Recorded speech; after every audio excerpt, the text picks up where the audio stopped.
By Katie Stallard, Asia Correspondent, in Marawi City, Philippines. After 5 months of intense fighting, the Philippine President has declared Marawi City liberated from militants who pledged allegiance to Islamic State. Rodrigo Duterte said the battle had been a triumph of good over evil, but warned the military to be prepared for any event. The siege in the southern Mindanao city may be over, but the streets around what was the front line are still not safe. Many of the buildings have been rigged with improvised explosive devices, and there is a danger of further attacks. Sky News traveled into the main battle zone with Philippines Special Forces. Among the rubble of what was the central business district, we saw graffiti proclaiming the Islamic State of the world, and buildings riddled with firing positions. Sky views the beginning of his in Asia image. Marawi was destroyed by 5 months of fighting between state forces and his militants. One of the Marines from the Force Reconnaissance Unit, which was one of the first to arrive here, showed us what they faced as they fought their way into a compound the militants controlled. He pointed out the small holes that had been drilled through the walls, just big enough for the muzzle of the rifle to pass through, enabling the gunman to fire from behind thick concrete. Inside the compound, he showed us how the militants used tunnels to move around between buildings. Secondary positions were established along the back wall to provide covering fire while others could escape. These positions also allowed the fighters to target government troops as they came through the doorway. Images alleged militants are said to have taken more than 1,700 hostages during the fighting across the compound. He led our team into what had been a doctor's house, before the militants took control. On the ground, among scattered belongings and packets of syringes, we saw a copy of the Quran and a pamphlet entitled Confessions of a British Spy, British Enmity Against Islam. The Marine said they had been attacked with Molotov cocktails as they moved inside. This close-quarters urban combat, at times fighting house to house, is a new tactic for rebel groups in the Philippines.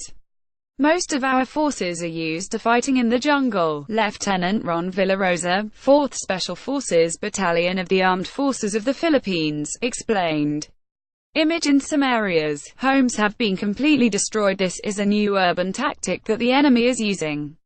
The fighting was complicated by the militants seizing large numbers of hostages to use as human shields.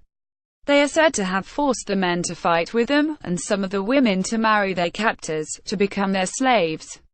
The siege started on the 23rd of May, when militants led by Islamic State's Emir for Southeast Asia, Isni Lon Happy Lons, and 2 leaders of the local Islamist Moat group moved in with hundreds of heavily armed fighters. All 3 men are believed to have been killed in the fighting, which resulted in 1,780 hostages being rescued. Image: the militants fighting government forces in Marawi pledged allegiance to Islamic State, but reclaiming this city has meant destroying large parts of it. The price of liberation here has been utter devastation. And senior officers here know only too well that it will take more than airstrikes and artillery to destroy the ideology behind this. We cannot kill the ideology, Lieutenant Villarosa acknowledged. The ideology is there to stay. We can only render it irrelevant. We can render it irrelevant if the people feel they are being taken care of by the government. Image ASOLR points out a hole used by militants to fire through that is easier said than done. As the 1st of Marawi, more than 300,000 displaced residents begin to come home, many are finding their houses badly damaged, and their belongings missing. One man showed us what he had managed to salvage, contained within a single plastic bag. A prayer mat, a book of Islamic stuff, simple things, he said smiling. They took everything, even the iron, a small rice cooker, they got it all. When asked who he thought had taken them, he said, "We did not see, but this place is controlled by the military." 100% Image residents are arriving home to find they have lost most of their valuables. We heard that same story over and over again, that all the valuables were gone, and all from areas the residents believed were under the military's control.